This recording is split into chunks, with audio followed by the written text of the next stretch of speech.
On the morning of June 6, 2015, the small town of Dannemora became the center of a worldwide attraction that was the 2015 Clinton Correctional Facility escape.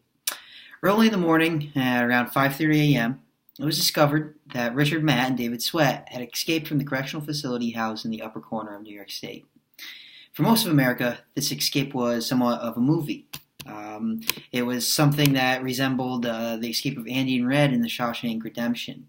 Now, for individuals that were close to this prison, the individuals around Dannemora or even in the city of Plattsburgh, New York, where I'm from, the tension in the air in the community could be cut with a knife.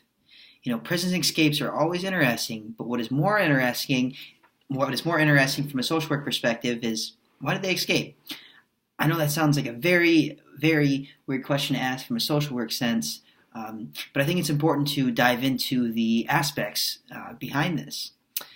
So again, just on the morning of June 6th, the first ever escape from Clinton County Correctional Facility occurred in its 150-year history. Both men who used items and tools that were smuggled in exchange for paintings by a correctional officer were noticed missing, and a statewide manhunt began.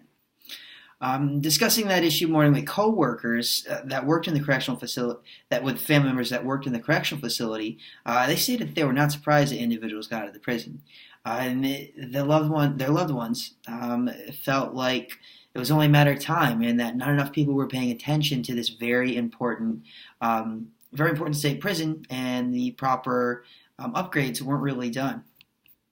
Okay, so after they were noticed missing, it was determined that one of the staff members there actually gave them other tools to make sure they got out.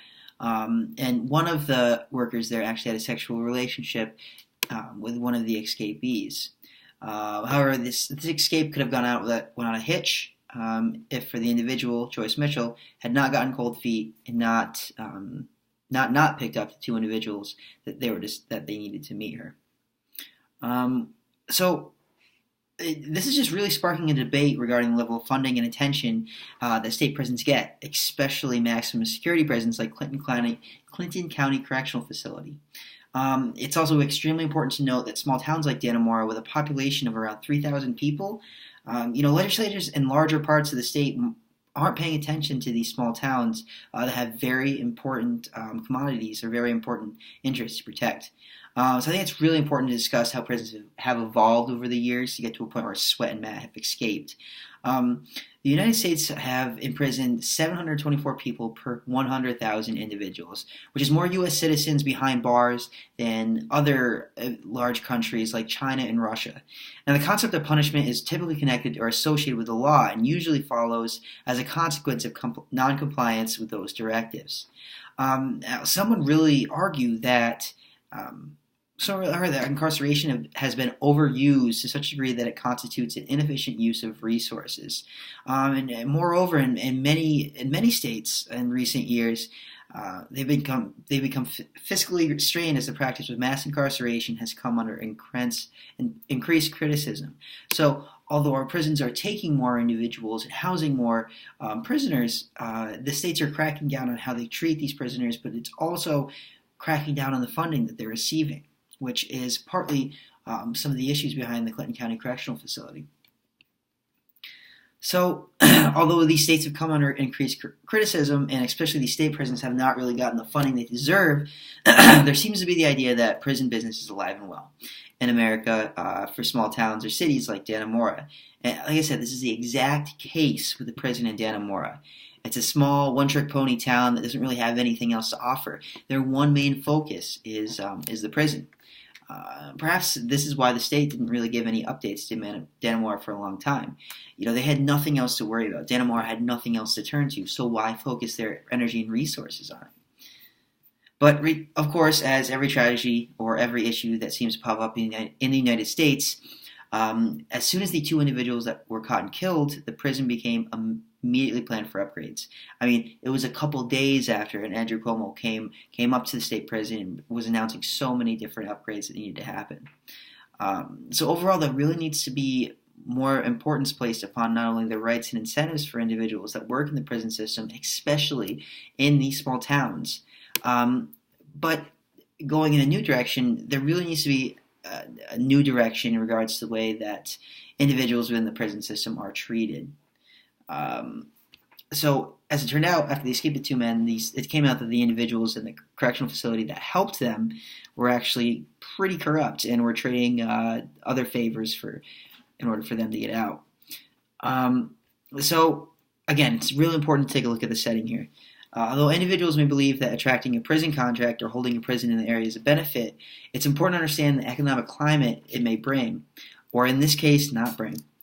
In a joint Washington State University-Mississippi State study, it was found that 68% of the corrective jobs were held by people who didn't even live in the county that housed the prison where they worked. So although some individuals may believe that a prison in their county or local area is a good thing, it really doesn't give back to the citizens. Prisons seem to be a special case that drive other businesses away from the community due to the issue of having potentially bad neighbors in their midst.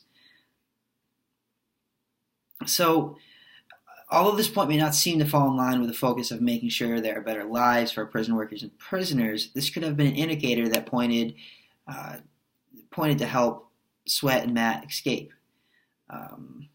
A former mayor of a town that was exclusively a prison town called Sing Sing stated a state prison is a small disadvantage to a small community. A maximum security prison in particular drags on the public perception of a town and quietly injures a town's perception of itself. So an important piece to campaign for the treatment of a reform for the treatment of prisoners in the whole state prison system itself can be discussed through the eyes of prison guards. A book that highlighted a more poignant issue in the prison business, Life in Prison, 8 Hours at a Time, highlights some of the struggles that prison guards had, as well as issues faced by those who were incarcerated. I mean, a lot of these prison guards that have been in there for a while are so desensitized to it. And there is one quote in this novel that I read for this presentation that really, really highlighted this. So countless times through the novel, there were points that someone was clearly mentally ill, damaging themselves and others around them. So really, one was destined to look up more information regarding the mental health in those incarcerated while reading this novel, which should really hit home the fact that we are not doing enough for those in prison. In a report by Civil Liberties Union called Box In, it found that half of the inmates in solitary confinement were seriously mentally ill, and that solitary inmates accounted for 34% of all suicides in the state prison system. So, however, to quote the treatment of individuals with mental illness in the prison sector, Robert Riley Jr., who's the author of this novel, who also happened to be a prison guard at the time, gave a startling first-hand account of a mentally ill person wanting to call his mother. As the prison guards who are ready to suit up, many of the inmates are hollering at the guards, and most of the guards seem very distressed. However, there is one guard who is obviously desensitized to the whole situation that states with a laughing voice, "Hey, how many prison guards does it take to throw an inmate down the stairs?" The guard laughs and says, "None, he did it himself." This is a perfect microcosm of the prison life, and one of the reasons that the treatment of prisoners and the benefits of the guards need to change. You know, on one end of the spectrum, you have guards who are so broken down and used to this kind of behavior, they're willing to hurt the prisoners. However, on the other end of the spectrum, you have prisoners who are so used to this violent treatment that they're willing to do anything to harm the individuals they're making sure they do not get out of prison. So although discussion is really focused on a large, broad range of topics, it's extremely important to understand the impact the prison system can have on an abundance of players. When one understands that the prison system not only impacts the prisoners and guards, but the outside world, one can learn why such a topic is important to fight for and discuss at a higher level. So, due to the recent evidence that individuals in the Clinton County Correctional Facility were abused, and countless others stating the same thing, New York has agreed to a huge overhaul in the way solitary confinement is administered in the state prisons. Its goal is to significantly reduce the number of inmates held in isolation, cutting the maximum length of stay, and improving living conditions. This 5-year agreement is actually a result of a lawsuit brought by the New York Civil Liberties Union over abuse treatment in inmates in solitary in the state prisons. So basically, Tyler Pendergrass, who's the leader of the Civil Liberties Union, focused on this lawsuit. But regardless, the frustrating piece is that it took 2 prisoners escaping in order to get any reform done. So this is a perfect example of focusing on the process of a campaign. A relatively small campaign holds 2 purposes. First, it's a support group for itself and the candidate. Secondly, it is a primary source of expertise for the campaign. Although this could be considered a little bit bigger than a small campaign, it is still important for this group to be able to give expertise to individuals who are trying to fight for the prison reform. So, bringing it back to the local community that Dannemora is placed in, it's important to focus on door-to-door activities with these individuals. Shaw suggests using a knock and drop idea when trying to spread awareness for a small town, or knocking on people's doors to explain the pros changed. I really think that this would be an amazing, amazing opportunity for this program.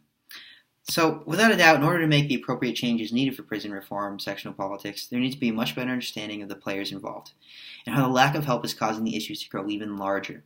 With a focus on understanding the prisoners, the guards, and the uphill battle they face in regards to their quality of life, it is not difficult to understand why the Richard Matt and David Sweat escaped from Clinton County Correctional Facility this summer.